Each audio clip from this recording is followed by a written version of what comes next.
Hi കൂട്ടുകാരെ, എല്ലാവർക്കും സുഖമല്ലേ? പുതിയൊരു വീഡിയോയിലേക്ക് പോയാലോ? എല്ലാവരും വെറൈറ്റി ഇഷ്ടപ്പെടുന്നവരാണല്ലോ അല്ലേ? അപ്പോൾ നമുക്കിന്നൊരു വെറൈറ്റി ആയിട്ടുള്ള ഒരു തോരനാണ് പരിചയപ്പെടാൻ പോകുന്നത്. നിങ്ങൾ വിചാരിക്കും ഈ പച്ച പൈനാപ്പിൾ പൊട്ടിച്ച് എന്ത് ചെയ്യണമെന്ന്. ഇത് വെച്ചിട്ട് നമ്മളൊരു അടിപൊളി തോരനാണ് ഉണ്ടാക്കാൻ പോകുന്നത് കേട്ടോ. നല്ല ടേസ്റ്റാണ്, അടിപൊളി ടേസ്റ്റാണ്. ഒരു തവണയെങ്കിലും നിങ്ങൾക്ക് ഇതുപോലെ പച്ച വിളയാത്ത പൈനാപ്പിൾ കിട്ടുകയാണെന്നുണ്ടെങ്കിൽ ഇങ്ങനെ ഒന്ന് ഉണ്ടാക്കി നോക്കണം കേട്ടോ. ചോറിനോടൊപ്പം കഴിക്കാൻ നല്ല ടേസ്റ്റാണ് കേട്ടോ. അപ്പം ഞാനിവിടെ 2 പൈനാപ്പിൾ എടുത്തിട്ടുണ്ടേ. അപ്പോൾ ഇത് നമുക്കൊന്ന് കട്ട് ചെയ്ത് എടുക്കാം. അപ്പോൾ വീഡിയോ ഇഷ്ടപ്പെടുകയാണെന്നുണ്ടെങ്കിൽ ലൈക്കും കമൻറ്റ് ചെയ്യാൻ മറക്കണ്ട. പുതിയ കൂട്ടുകാർ ആരെങ്കിലും എൻ്റെ ഈ ചാനൽ കാണുന്നുണ്ടെങ്കിൽ ഒന്ന് സബ്സ്ക്രൈബ് ചെയ്യണം കേട്ടോ.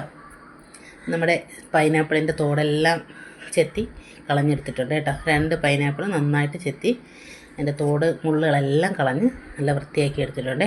ഇനി നമുക്കിത് ചെറിയ കഷ്ണങ്ങളാക്കിയിട്ട് ചോപ്പറിലിട്ട് ചോപ്പ് ചെയ്തെടുക്കാം.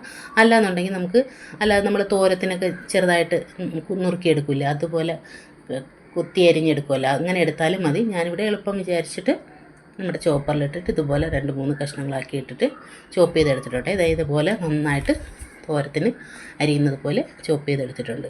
ഇനി നമുക്കൊരു പാൻ അടുപ്പത്തേക്ക് വെച്ചിട്ട് കുറച്ച് വെളിച്ചെണ്ണ ഒഴിച്ചു കൊടുക്കാമേ. അതിലേക്ക് 2 കടുകിട്ട് പൊട്ടിച്ചതിന് ശേഷം 2 നമ്മുടെ വറ്റൽ മുളകും പിന്നെ കറിവേപ്പിലയൊക്കെ ഇട്ട് ഒന്ന് പൊട്ടി വരുമ്പോഴത്തേക്കും നമുക്ക് നമ്മുടെ പൈനാപ്പിൾ കട്ട് ചെയ്ത് വെച്ചിരിക്കുന്ന പൈനാപ്പിൾ ഇട്ട് കൊടുക്കാം കേട്ടോ. വളരെ ടേസ്റ്റാണ്, നല്ല ടേസ്റ്റാണ് കേട്ടോ. പ്രത്യേകിച്ച് പറയുകയാണ്, ഒരു തവണയെങ്കിലും നിങ്ങൾ കിട്ടിയാൽ ഉണ്ടാക്കി നോക്കണം കേട്ടോ. ഇതിൽ പിന്നെ വെള്ളമൊന്നും ചേർക്കേണ്ട ആവശ്യമില്ല. ഞാൻ ഇതിലേക്ക് ഈ പൈനാപ്പിൾ കട്ട് ചെയ്ത് ഇട്ട് കൊടുക്കുന്നുണ്ട്. പിന്നെ ഇതിലേക്ക് ഒരു സവാളയും കൂടെ അരിഞ്ഞിട്ട് കൊടുക്കുന്നുണ്ട്. നമ്മളിവിടെയൊക്കെ പുറത്തിച്ചക്ക എന്നാണ് പറയുന്നത് കേട്ടോ. നമ്മളിവിടെ തിരുവനന്തപുരത്തൊക്കെ പൈനാപ്പിളിന് പുറത്തിച്ചക്ക എന്നാണ് പറയുന്നത്. നിങ്ങളവിടെയൊക്കെ എന്താ പറയുന്നതെന്ന് എനിക്കറിയില്ല. എന്താ പറയുന്നതെന്നൊന്ന് കമൻറ്റ് ചെയ്യണേ.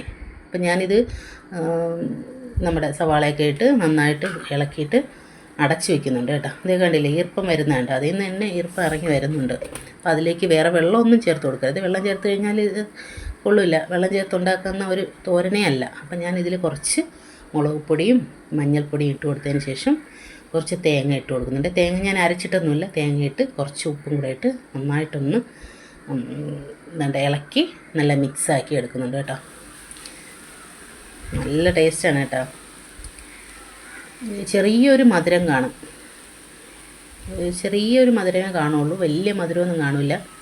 നല്ല ടേസ്റ്റാണ്. നല്ല ടേസ്റ്റ് എന്ന് പറഞ്ഞാൽ നമ്മൾ ചോറിനോടൊപ്പം കഴിക്കുമ്പോഴത്തേക്കും അത് അറിയാൻ പറ്റുള്ളൂ. നിങ്ങൾ ഒരു തവണയെങ്കിലും ഒന്ന് ഉണ്ടാക്കി നോക്കണം. അപ്പോൾ ഇത് നന്നായിട്ട് ഇളക്കിയതിന് ശേഷം ഒന്ന് അടച്ച് വയ്ക്കുന്നുണ്ട്. അപ്പോൾ ഇതിൽ വെള്ളമൊന്നും ചേർക്കേണ്ട, ഇതിൻ്റെ ഈർപ്പമൊക്കെ വറ്റി വരുന്നുണ്ട്. അപ്പോൾ ഇതിൽ നമ്മൾ വെള്ളം ചേർത്തതല്ല, അപ്പോൾ ഇതിൽ നിന്ന് ഈർപ്പം ഇറങ്ങുന്നതാണ് കേട്ടോ. നന്നായിട്ട് ഈർപ്പം എല്ലാം വറ്റി വന്നതിന് ശേഷം ഞാൻ ഇവിടെ വേറൊരു പാത്രത്തിലേക്ക് മാറ്റുന്നുണ്ട് കേട്ടോ. നല്ല അടിപൊളി ടേസ്റ്റുള്ള തോരനാണ്. നിങ്ങൾ ഒരു തവണയെങ്കിലും ഉണ്ടാക്കി നോക്കുക.